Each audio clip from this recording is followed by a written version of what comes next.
একজন বিরাট কোহলি বাংলাদেশেও ছিল, তবে চেষ্টার অভাব অবহেলা তাকে হারিয়েছে ক্রিকেট বিশ্ব। তার ব্যাটিং ক্লাস, যোগ্যতা, ফিল্ডিং সবকিছুই এক হতাশার নাম। বলছিলাম সাব্বির রহমানের কথা, যিনি হতে পারতেন বাংলাদেশের কোহলি, দেশসেরা ফিনিশার। তবে ভাগ্য আর সহায় হয়নি তার। তবে কি করে হারিয়ে গেলেন সাব্বির, কেন এমন হাল হয়েছে বাংলাদেশের বিরাট কোহলির, তাই খুঁজে বের করব প্রতিবেদনে। এমন একটা সময় ছিল যখন বাংলাদেশের ক্রিকেট প্রেমীদের মনে আশার আলো জ্বলেছিল, আমাদের একজন বিরাট কোহলির মতো খেলোয়াড় উঠে আসবে, যিনি হয়ে উঠবেন দলের ভরসা, প্রতিপক্ষের আতঙ্ক। ঠিক তখনই উদয় ঘটেছিল সাব্বির রহমানের। যদিও তিনি ব্যাটিং করতেন মূলত ফিনিশারের ভূমিকায়, তবুও তার খেলার স্টাইল, আগ্রাসী মনোভাব ও আত্মবিশ্বাস মুগ্ধ করেছিল সবাইকে। মনে করিয়ে দিত বিরাট কোহলির নাম। একটা সময় সাব্বির যেন হয়ে উঠেছিলেন বাংলাদেশের সবচেয়ে আলোচিত ও প্রত্যাশিত নাম। একের পর এক দারুণ ইনিংস, ম্যাচ জেতানো পারফরম্যান্স, সবকিছু মিলিয়ে তিনি দ্রুতই জায়গা করে নেন ভক্তদের হৃদয়ে। ক্রিকেট অঙ্গনে তখন চলতো এক ভিন্ন আলোচনা, বাংলাদেশের সাব্বির আর ভারতের কোহলিকে নিয়ে তুলনা।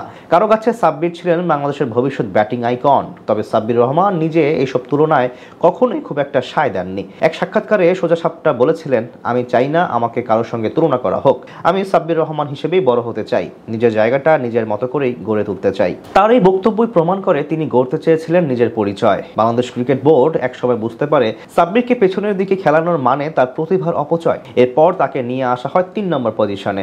২০১৬ সাল কাটে স্বপ্নের মতো। ৩ নম্বর পজিশনে খেলেন সব টি-20 ম্যাচ। বাংলাদেশকে নিয়ে যান এশিয়া কাপের ফাইনালে। যেই কোহলির সাথে তুলনা করা হয়েছিল, সেই কোহলিকে ছাড়িয়ে সবচেয়ে বেশি শুধু রানই করেননি, এরপর টুর্নামেন্ট সেরা খেলোয়াড়ের খেতাবও জিতে নেন সাব্বির। সবকিছুই যখন ইতিবাচক, খ্যাতি যখন চূড়ায়, যার ব্যাটিং, মারমুখী শট, ভঙ্গি, ফিল্ডিং সবকিছু মিলিয়ে যখন তাকে নিয়ে আসার আলো বুনছিল সবাই, ঠিক সেই সময় ছন্দপতন হয় সাব্বিরের।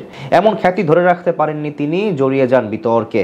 ব্যাস, এরপর হারিয়ে গেলেন সাব্বির। নির্বাচকরা তাকে যথেষ্ট সুযোগও দিয়েছিলেন, তবে ভুল করেছিল সাদা বলের সাব্বিরকে জোর করে সাদা পোশাকের ক্রিকেটে নিয়ে গিয়ে। তার ক্যারিয়ার নষ্টের পেছনে এটাও রেখেছিল বড় ভূমিকা। ক্যারিয়ার গ্রাফ নিচের দিকে নামতে নামতে একসময় পাড়ার ক্রিকেটেও খেলেছেন তিনি। মনে জোর ছিল তার, হয়তো চেয়েছিলেন কামব্যাক দেয়ার, তবে শক্ত সাব্বির রহমান এরপর আর পারেননি। কিন্তু সাব্বিরকে ভক্তদের কাছ থেকে দূরে রাখা যায়নি। সবাই আশায় বুক বেঁধেছিল সাব্বির ফিরবেন, রাজার বেশেই ফিরবেন। ফেরা আর হয়নি। মাঝে ২০২২ সালে এশিয়া কাপ খেলেছেন, এরপর আবারও নিখোঁজ।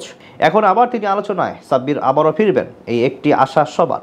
একটা সময়ে সাব্বির যেন হয়ে উঠেছিলেন বাংলাদেশের সবচেয়ে আলোচিত ও প্রত্যাশিত নাম। একের পর এক দারুণ ইনিংস, ম্যাচ জেতানো পারফরম্যান্স সবকিছু মিলিয়ে তিনি দ্রুতই জায়গা করে নেন ভক্তদের হৃদয়ে। বয়স হয়তো ছাড়িয়ে গেছে ৩০, কিন্তু অনেকে তো এরপরেও আন্তর্জাতিক ক্রিকেটে অভিষেক ঘটিয়ে আলো ছড়িয়ে দেখিয়েছেন। তবে সাব্বির কি পারবেন আবার ফিরে এসে আলো ছড়াতে? সেটা না হয় সময় বলে দেবে।